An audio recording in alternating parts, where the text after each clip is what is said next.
O'Reilly. Count on the professional parts people at O'Reilly Auto Parts to recommend the best products for your vehicle and budget. Get maximum cooling system performance for 10 years or 300,000 miles with Peak Long Life Universal Pre-Mixed Antifreeze and Coolant. Save $7 after mail-in rebate, plus get 2 times O Rewards points. Stop by O'Reilly Auto Parts today.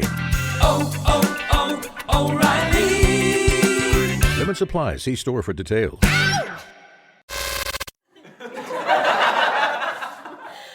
Don't touch that dial.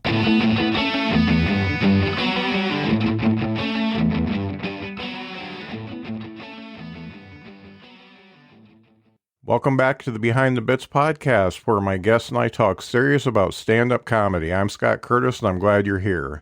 We're already to episode 10, and my guest is Jeff Webb from Valparaiso, Indiana. Valparaiso is a city of about 50,000 people. It has a nice college, and it has no comedy club. Jeff decided to do something about that. He started by producing a show at the local theater, and then produced some more shows at a local bar. And the bar holds a little over 100 people. They all sold out. Every show he has done has sold out. So Jeff is proof that if your small city doesn't have a comedy scene, you can make one yourself. We talked about how he did that and more in our interview. So the Behind the Bits podcast has had a surge of listens lately, and I'm welcoming all the new listeners and encourage you to tell your friends. Let's keep growing. Leave us a review wherever you listen to podcasts, iTunes, Stitcher, wherever. Give us a review, and then please let me know what you like about the podcast and what you'd like to hear. You can email me at scott@thebtbpc. You can hit me up on Twitter at thebtbpc, and Facebook and Instagram are both Behind the Bits podcast. I look forward to hearing from you, and thank you for listening to the podcast. With no further ado, here's Jeff Webb. Welcome back to the Behind the Bits podcast. I'm still Scott Curtis, and today I've got Jeff Webb from Valparaiso, Indiana. How you doing, Jeff? I'm doing great, Scott. How are you doing? Great. First time getting a chance to talk, actually. Yeah. We've exchanged a few messages on Facebook, and I stood you up for a show, so we've gotten off to a good start. Oh, absolutely. And I'm still here. Yeah. I appreciate that. That means a lot to me. I remember I came across you because I was paying attention for once on Facebook, and I think I saw the very first show that you put on at the Market Lounge, and I believe the post I saw was the one where you said it sold out. And then I reached out to you about possibly doing a show, and then we became Facebook friends and social media and all that fun stuff. But I've been watching you as days go by and as you keep doing shows, and it seems to be an incredible success every time. Thank you. And it's been fun. Yeah, you're doing very well. One of the things I like to ask everybody is, what got you interested in comedy? So in 2 words, and I think you'll kind of get these 2 words from a lot of people in my generation specifically, but the 2 words that got me into comedy were Dave Chappelle. Uh-huh.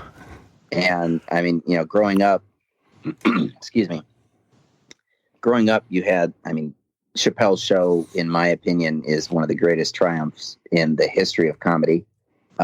Probably the greatest sketch show in the history of comedy. So him, all of his stand-up specials, and in college as well. I got into doing stand-up in college, and I didn't really tell anybody about it. It wasn't really a thing that I told people about because, nervous about failure. Yeah. But we did it, ended up getting moderate to slim success, doing the whole, reaching out to people, getting booked, and doing shows for other people, getting paid in drink tickets before I was old enough to actually drink. So getting paid nothing. And I got really tired of that eventually, and then kind of sort of switched over to the gear that I'm in now, which is more the promoter host avenue, which I still do shows. I'll still do shows occasionally. I'm actually doing a show with Serena Monet, working on right now, in Miami, Uh-huh. and was supposed to go on a little baby tour, but ended up turning that down because we're focusing more on these dinner shows that I'm sure we'll talk about later. But it's been a fun ride, and it took a long time, but I can actually say that I'm finally comfortable in my shoes as an individual who is in the stand-up bracket now. Well, that's great. Where did you go to school, Jeff? So I went to college. I went to high school at Portage High School. Mhm. I grew up in Portage, and I ended up going to college at Purdue in West Lafayette. Okay. Yeah. It's I'm sorry you don't have a comedy attic in Lafayette, but that gave you the option to do some mics there. I'm sure do they have a comedy club there? There is not a comedy club in West Lafayette. But Okay. I did go down to the comedy attic a couple times. Went down to India a couple times. And there'd be open mics around the area. People in the they were actually in student organizations would put on open mics, and for some reason, college is just a breeding ground for improv groups. Yeah. I'm probably going to get shit for saying this, but I hate improv so much. And it's like the idea of it is it's much harder than doing stand up, right? Well, yeah, because you're playing off of other people. Right. Yeah. And that just, I can't do that because Yeah. I've seen so many improv shows that just end up going tits up so quickly, and you end up losing the crowd. You know how it goes. If you don't grab a crowd within the first 20 seconds, they're gone. Yeah. And so improv is very much so a zero-sum game in terms of that. I'm steering clear of that. Yeah, I'm a little bit different than you in that I like improv, but I've been invited to do it several times, and I absolutely do not want to do it. It's terrifying. Yeah. I've been on stage. They pull me out because I've done, half stand up, half improv shows, and they pull me out and I'm like, no, why? This isn't working. And we do improv when we're on stage. I mean, everybody has to do crowd work. Sometimes people are drunk and they shout things out and you have to work with it. That happens a lot at the lounge, but because it's a more of a comedy club vibe, which I really, really love about it. But it's just the idea of an entire show being solely off of the basis of improv terrifies me to my bone. Yeah. So that's why I kind of stayed away from that and kind of focused more on the stand-up aspect of it. Yeah, and that's I can definitely respect that because I just can't see myself doing improv. I talk to so many comics that say that improv helped them and they have stand-up careers now, but I just don't have it in me. It's a lot, man. I know Dave Lane. I know you're familiar with Dave Lane. He does a lot of improv, and that's primarily his bag. Mm-hmm. And like I said, I deeply and entirely respect the people that can make that their main comedic hustle. I'm not made of that material. Yeah, that's it's just rough. So you had Dave Chappelle as an influence. Anybody else from your era that really stood out to you? So I mean, it's almost like two sides of the same coin, but Neil Brennan is another one. His creative partner is another that I absolutely love. More recently, I would argue when I was in college, John Mulaney is absolutely still killing it and has been killing it. And I always grew up as a child of that weird, zany, late night shit, like Conan O'Brien. Mm-hmm. Between Conan O'Brien, Dave Letterman, and honestly, Craig Ferguson, I don't, those three right there were just, in my opinion and in my era, the absolute kings of late night. I used to stay up late and I would watch Conan. I would flip between Conan and Dave Letterman and then stay up even later and watch Craig Ferguson and those guys. And there's an aspect of stand up in what they do too, because they have to do that monologue every single night that's written every single day for them.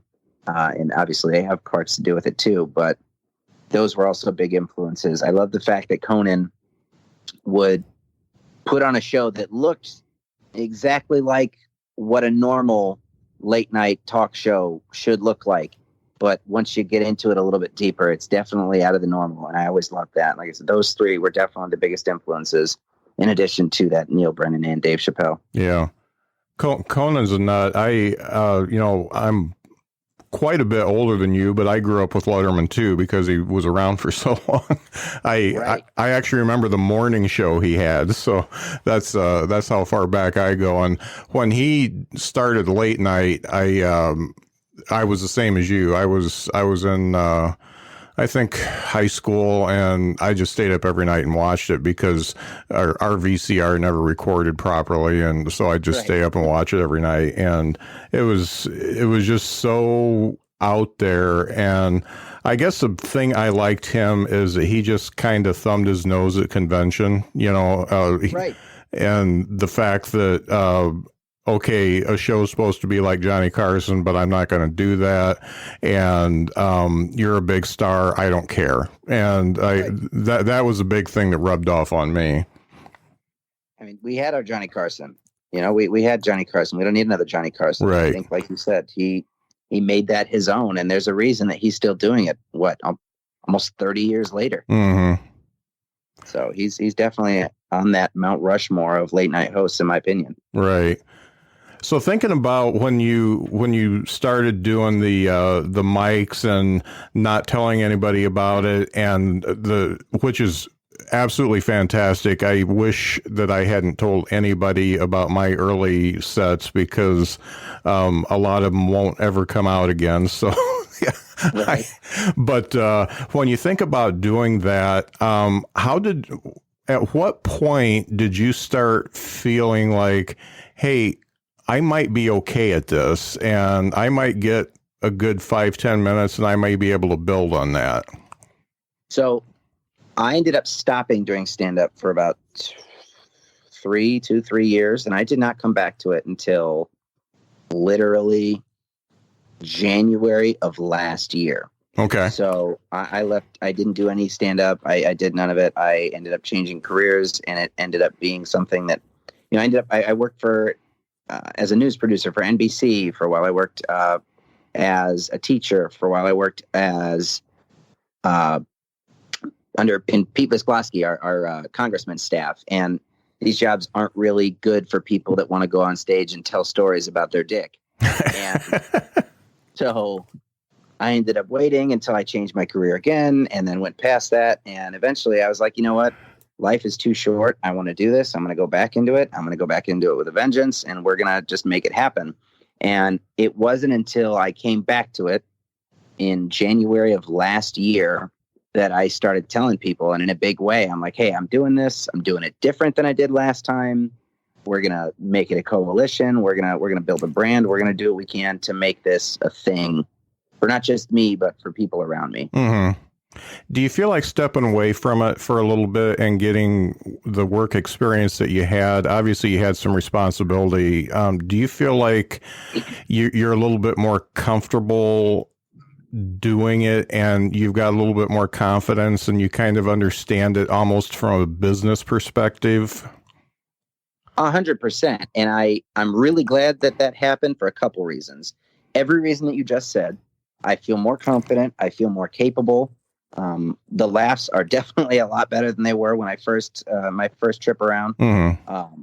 But beyond that, it's like you watch these younger guys, and I'm sure you see it too. You watch these younger guys that they are definitely putting the buggy before the horse. They're like, okay, I've done 5 open mics. I'm going to do a podcast now. Yeah. I've been booked on 3 shows. I'm going to make T-shirts now. I got my first payday. Somebody gave me a $20 bill for doing a 10-minute set. I better make a stand-up comedy Facebook page now. Yeah.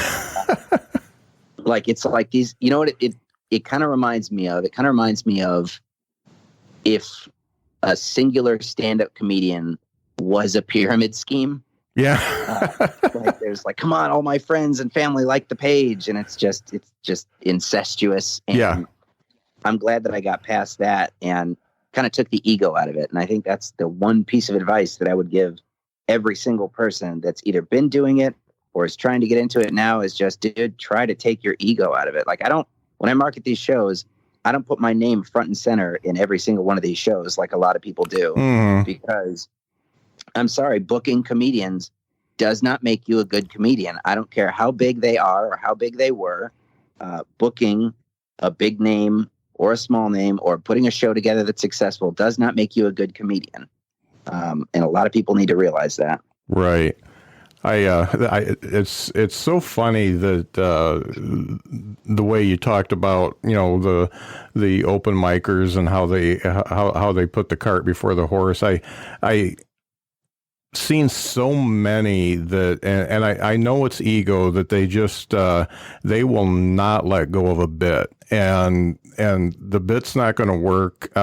They can say it 100 different ways, and it's not going to work, and they won't purge it. And that's one of the things that I wish I could talk to them and say, hey, this isn't going to work for you ever. But then I just piss them off, and then I wouldn't have a friend anymore. So, and you know what? I wish that you could. And I try to skate around doing that to the people that come. But God, just in general, people that hold on to bits. And I've noticed that people get so comfortable around here, especially like within, the Northwest Indiana, Chicago. I'm sure where you are out a little bit further east, it's the same situation. These people, a lot of them just don't write too. Mm-hmm. And it becomes hard because I know you book shows, and how hard is it for you specifically that you've noticed this, like you really like a comedian, you'd like to book them, 3 months down the road, but your shows are popular. There's not a lot of turnover. So you're going to get a good percentage of people that come back to see new material. And then, 3, 4, 5, 6 months later, they're still doing the exact same bit. It's like they haven't written anything new. Right. And I can honestly say, like, I definitely take pride in that comedic aspect of what I do. In what I've seen, I write more than most people that are around this area. And I'm doing new things because when you're a host, you get a large percentage of people that come back because they like the shows. And, I heard a quote once, Bruce Springsteen can go on stage and play Born to Run for the next 30 years of him being an artist.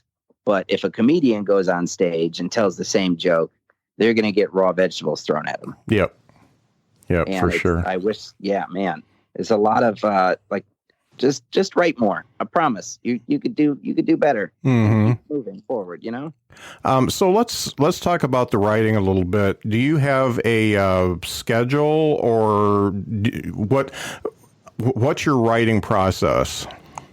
So my writing process consists of me usually enjoying the devil's lettuce at about 2 a.m, laying down to fall asleep, having come within about an inch away of actually falling asleep around 4 a.m, thinking of something that I find very funny, waking up, writing it down, writing the entirety of it down and coming up with a bit, and then finally falling asleep around 5 a.m. So usually it's not something that I sit down and I force myself to go through some kind of creative stream of consciousness. It's just, I think of something before I go to bed, I have to write it down or I'll forget it before I wake up. Mm-hmm. And it's really, it's not more complicated than that, if I'm being honest. Right.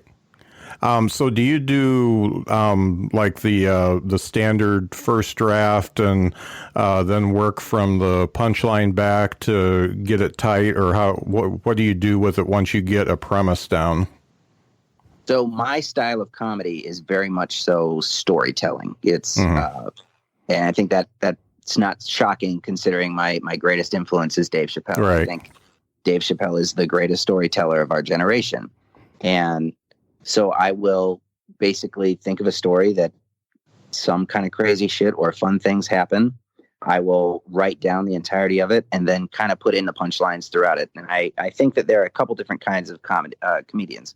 You get your standard people that just, you get your jokes like your ha-ha, ha-ha, ha-ha, ha-ha. So you get those people that are getting the little jokes in, and then you get the big joke at the end of it for the punchline. Whereas me, it's, you kind of build, like the laughs build throughout the entirety of the joke. And then at the very end, you get the best punchline at the very end. Mm-hmm. And I like that a little bit better because it keeps the audience interest. They're waiting for the end of it. They're waiting because they know that you're leading towards something. Mm-hmm. Harder to do. I've done some stories, and it's hard to do it right, because if you mess up one part of it, then all of it's gone. Oh, absolutely. Yeah. It's hard to come back from a botched story because it's just one linear string, and you can't cut the string if you're only 3/4 of the way through. Yeah.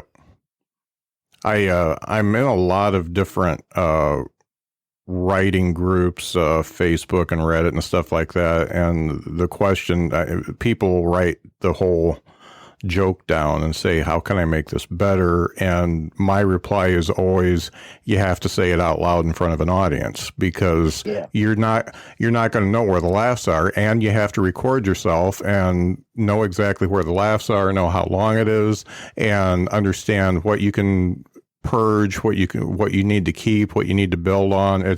You can write it down and people can say, this doesn't sound funny, but they don't know what motions you're making on stage, what your face looks like. There's so many things in your presentation that nobody knows about. Right. And so I don't do very many things in terms of my comedy very traditionally. Like a lot of people, when they write a new bit, I think you know Keegan Dameron, right? Yep. Keegan Dameron, sorry. Keegan is very much so in that vein of people that will write a bit down and then just work the hell out of it. He will go to mics. He will do everything that he can to make sure that bit is properly polished, shined, and he'll do it on stage 5 or 6 times before he takes it in front of a paid audience. Mm-hmm. And I can't do that. I respect the people that do that, but every time I go to a mic, you know the mic crowd, it's the people that are in an open mic crowd are not coming to laugh. They're coming to do their own things, and they don't really care about you. Mm-hmm. So when you don't get the response that you want, sometimes you're getting mixed messages, and you end up walking off stage thinking, oh my God, was that bit that terrible? I thought it was good. And then like this, there are several times, because I'm both slightly, we'll say confident. I'm confident, and I also have a feeling at this point that I just know what's going to work. And not everybody has that sense of knowing through either formula or just experience what's going to work. And so I don't go to open mics. I refuse, because there have been several times where, just to test it out, like I did an open mic at the Laugh Factory in Chicago once, and I did a story about a prostate exam that I ended up having to have. Mm. And I got a mild lukewarm reaction. And I ended up not being happy about that. But then, the person that I ended up going with, she was like, no, that bit's fantastic. You need to take that joke. You need to do it in front of a paid audience. I assure you it was funny. And I was really nervous about it, but I took it in front of a paid audience, and it killed. It was the best bit of any comic, of any bit that night. So it's just weird how that works. But you also have to take into account the environment that you're in when you're doing things like that, right? Right.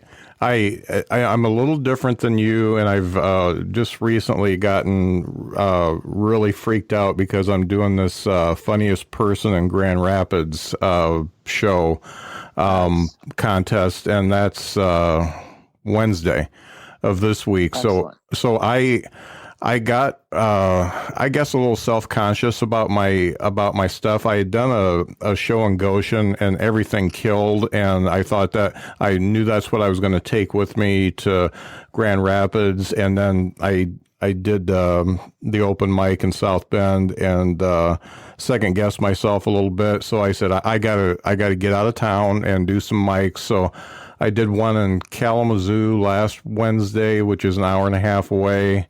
And last night I went to Grand Rapids, which is 2 hours away, and did an open mic in a bowling alley. Nice. and Strike out? Well, no, it went okay. I had a couple comics at the Kalamazoo mic say, "Hey, you're pretty good," but it was my wife and like 2 other audience members, and kind of a sketchy bar, and it was. It was not worth driving an hour and a half for me. And then last night there was probably 60 people in the audience, and I got stuff back from them, but the guy that was booking it says, well, you're a new comic, so you only get 5 minutes. And so I drove 2 hours for 5 minutes, and I stretched it to 6 because he got distracted and didn't give me the light. And it was good. I was glad I made some changes and stuff like that, but I'm probably not going to do a lot more of that, because all it does for me is makes me tired, because I lose sleep. Right. I mean, open mics just in general cause stress, and I've only done one open mic at the Lounge. I would like to do more of them, just because I'd like to see more people that are able to come and show their stuff. And I try to give a more, the thing that I love most about that location is that everything that we do there is very laid back. And I love trying to just, even if it's not great, I want them to know that whatever the good parts that they do are, right. Mm-hmm. And like, one of my favorite things about running the Lounge show is watching people that have not performed in front of crowds that size perform in front of crowds that size, typically kill, and get that deserved boost of confidence. Mm-hmm. I'll give you an example. There are two people in particular that are coming to my mind right now. One of his, you probably know one or both of them, Billy Dodaro and Michael Banks. They're both relatively new to the Chicagoland, Northwest Indiana comedy scene. And neither of them had performed in front of very large crowds. And Michael Banks, I had him booked, and he did one of the Laughs the Lounge shows. He did a fine job. He did okay. We talked about it. There were a couple of things I thought he could have done better. There were a couple of things he thought that he could have done better. And I said, okay, I'm going to give you, let's do it again. You work on these polished things. Let's do it again. Mm-hmm. And I was tasked with booking a benefit show for the Valparaiso Police Department Canine Department. And it was a show in front of about 250 people. And Mike was the second comedian behind Dean Jernigan, who you definitely know. Yeah. And he went up there, and I'm totally and completely comfortable with saying that Michael Banks had the best set of his life that night.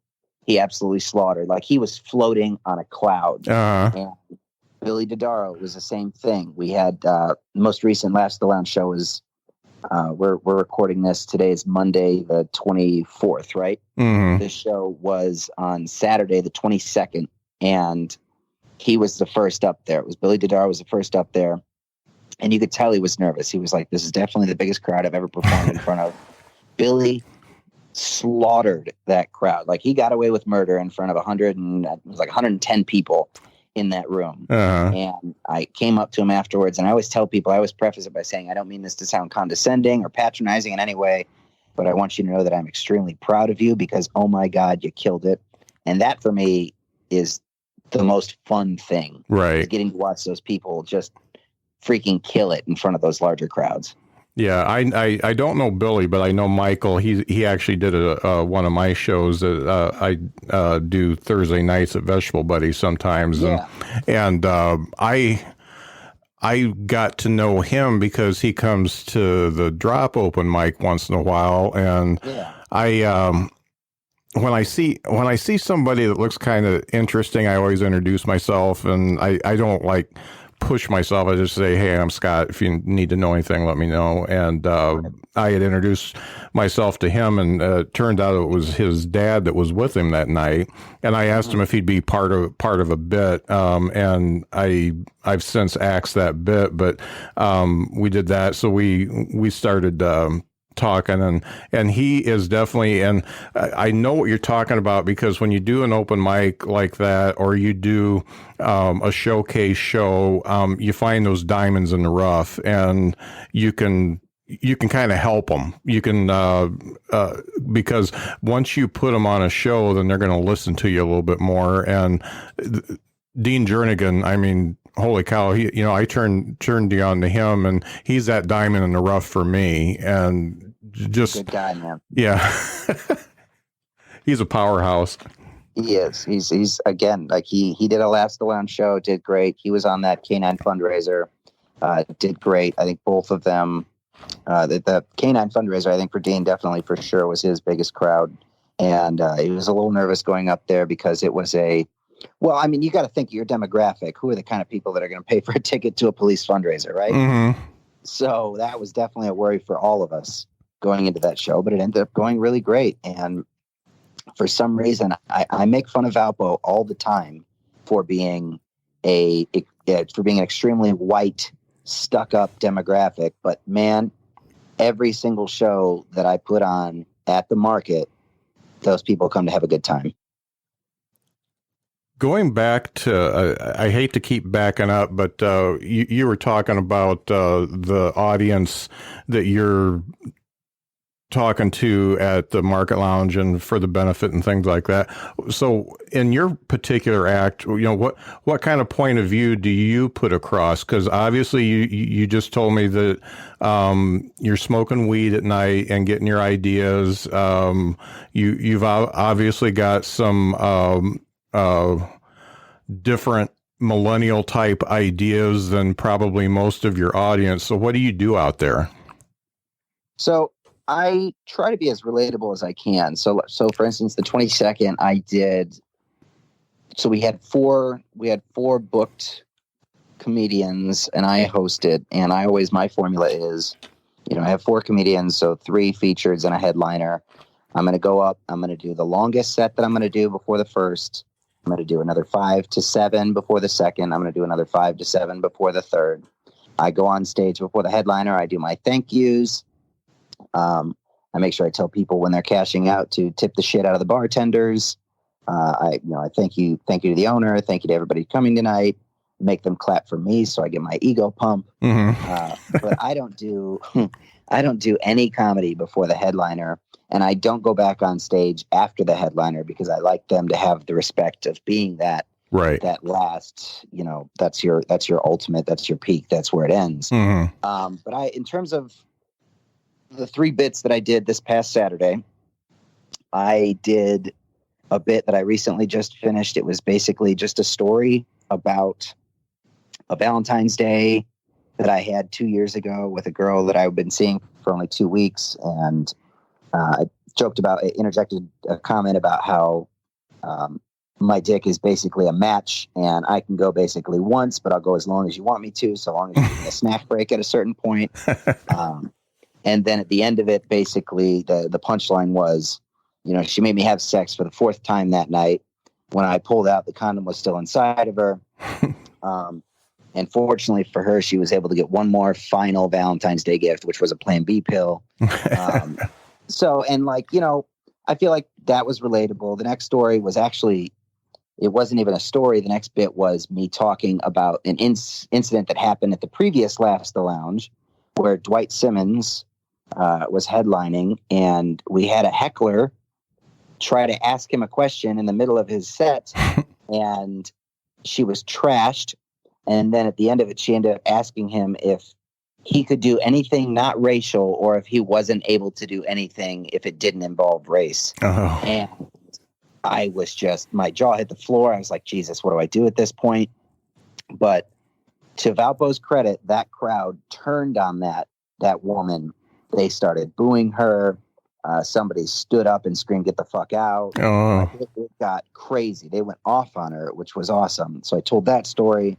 And then the final bit was just a story about how I accidentally got my mom too high on Christmas Day to finish cooking for the whole family. So most of the stories are relatable. It's not like I'm going up there and being like... With one of the best savings rates in America, banking with Capital One is the easiest decision in the history of decisions. Even easier than choosing Slash to be in your band. Next up for lead guitar. You're in.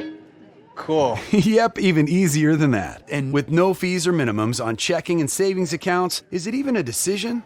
That's banking reimagined. What's in your wallet? Terms apply. See CapitalOne.com/bank for details. Capital One N.A. member FDIC. Like, oh man, so my fidget spinner broke today. Yeah. You know what I mean? But I try to keep the stories relatable, and everybody at a certain point in time has probably had to deal with condom issues. Everybody has dealt with some kind of crazy thing with their family. And like I said, the stories that I tell, I try to keep relatable, prostate bit, this, that, and the other thing. And I try to make sure that it's accessible to everyone. Mm-hmm. That's I'm the same way, and I find that obviously I'm 55. My age crowds actually respond pretty well to me, but if you go back about 10 or 15 years, I think they respond better. And then the younger crowds actually respond when I start using young terminology like shorty or boo or haters and stuff like that. They just think that's funny. So there's ways to relate to everybody. Exactly. And like, again, going back to like young comedians and people that are just getting into this, it sucks to see so many people that have the mentality that, well, I'm the comedian. You should come to me. Right? Mm-hmm. Like, no, you have to play for your audience. You have to know what you're looking for in order to get other people to laugh. It's not all about you, man. Yeah. And entertainment is for the paying customer, not for you.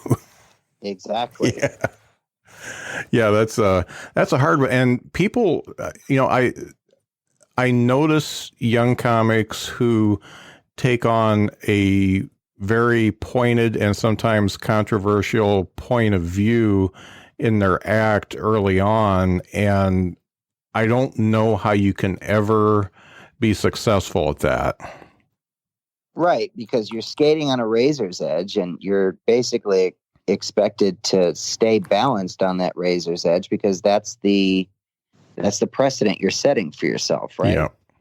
And you see it all the time, the people that do the extremely, extremely vulgar things or borderline racist things just to get reactions from people. It's like, if you need to be a dick and your quote unquote persona is I'm an asshole, just to get over, stop. Mm-hmm. Like, stop doing what you're doing. Nobody's going to like you. You're going to end up pissing off somebody or multiple people, and you'll end up ruining any good faith that you have in the community. Yeah. And you see it. And there are a couple people that come to mind. Obviously, I won't name names, that do that and continue to do that and are doing that to this day. Yeah. It's a self-awareness thing, I think. And some people just don't have it. One of the things I point to when folks are like that is, I ask them to look at George Carlin's first 3 albums and then compare it to his last 3, and totally different stuff.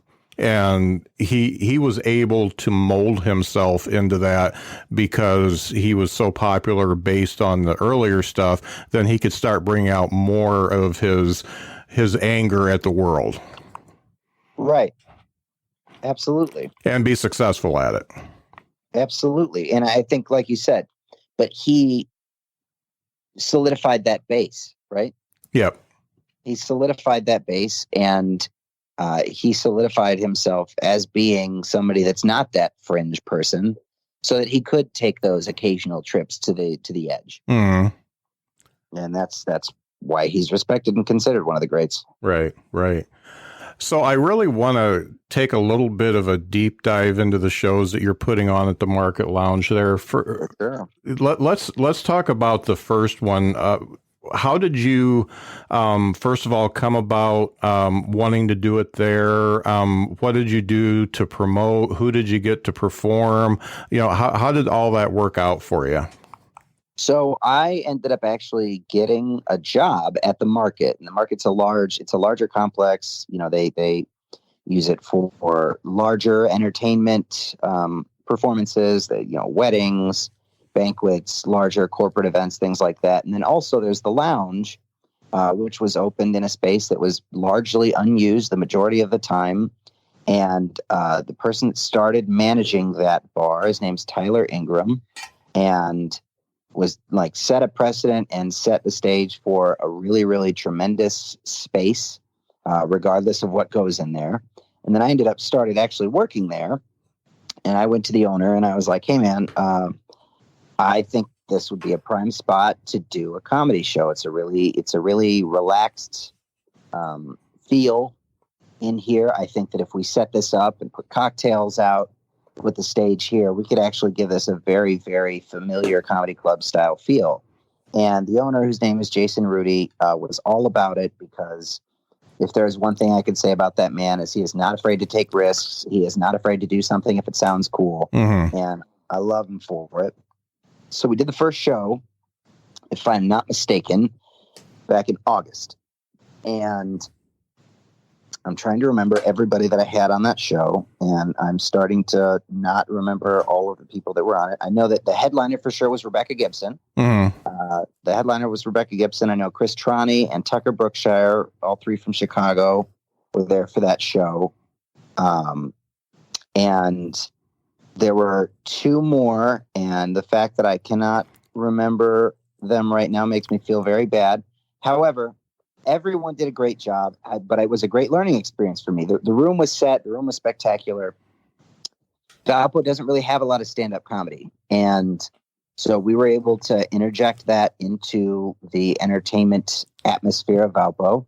And, Market in general, having a following didn't hurt. I'm not going to take all the credit for that. Market has, a following in general for the events that they put on. Mm-hmm. So I organized this. And one of the first learning experiences that I took from it, Aaron Hugger was also on that show, I just remembered that, was don't do a total of 5 comedians and yourself. There's a certain, the sweet spot. Yeah. You can't go too long, otherwise people stop losing interest. And I don't want to say that I regret having as many comics as I did that night, because fewer people were interested in the headliners act because they were exhausted by the end of the night. Yeah. And I feel bad because Rebecca Gibson is hilarious. It was she was still hilarious that night.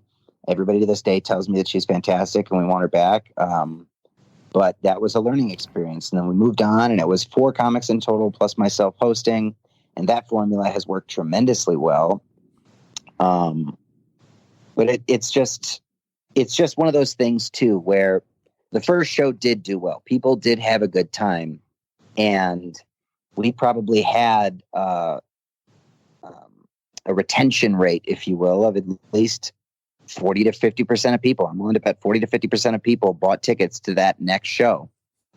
And it was good. And going forward, we did August and we did October. And those are the only 2 shows that we did last year.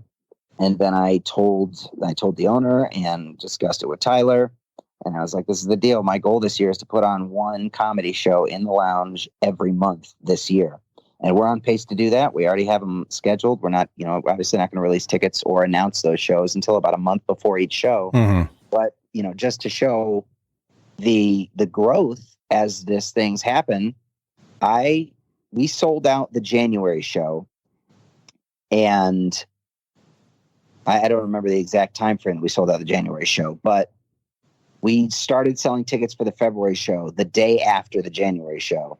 And tickets for the February show sold out in 6.5 days. Wow. So it's, I'm trying so hard not to be extremely cocky about all of this, but it does feel great. Yeah, you should be proud. How big of a city is Valpo? Valpo, if I'm not mistaken, somewhere around 50,000, 60,000 people. Okay. And you've got the university. The university, it's a wealthier demographic, I would say. Oh yeah, my son got accepted to Valpo, and I sent him to IU. So yeah, I don't blame you. Don't blame me at all. There, you got 1 year of tuition at VU is roughly 4 years at a public college. Yeah, I saw the bottom line there. Oh, come on. Yeah, exactly.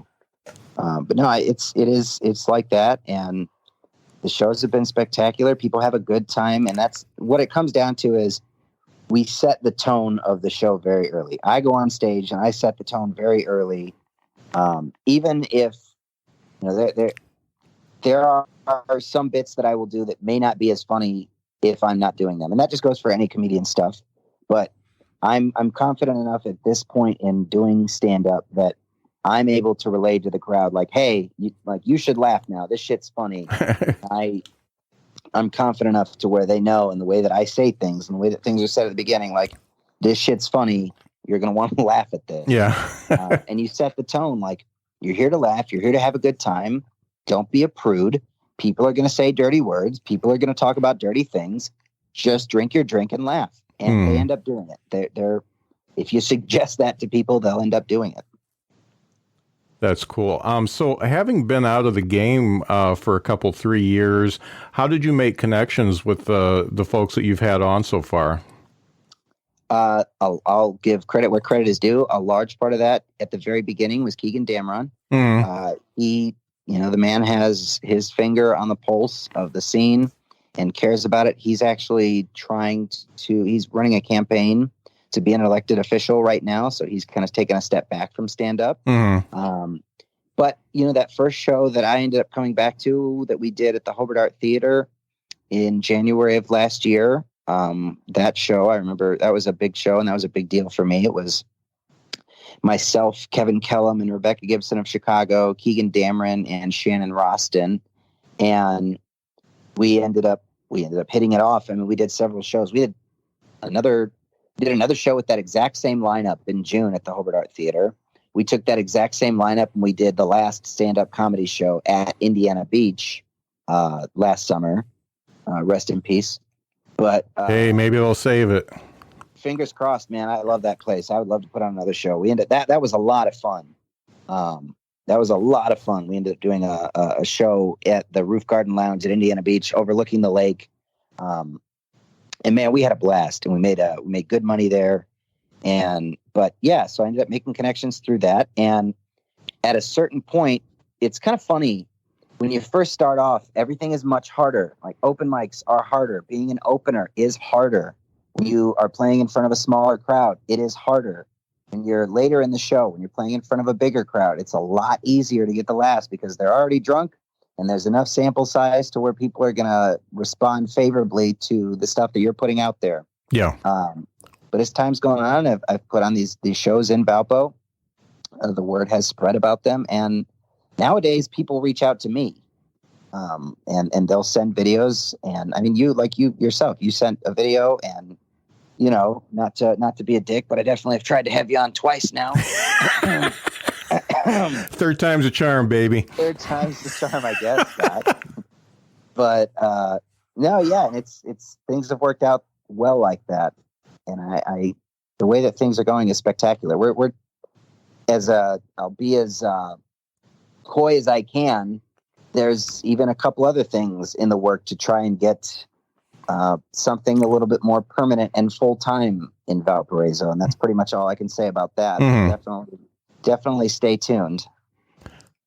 So being like a 50,000 population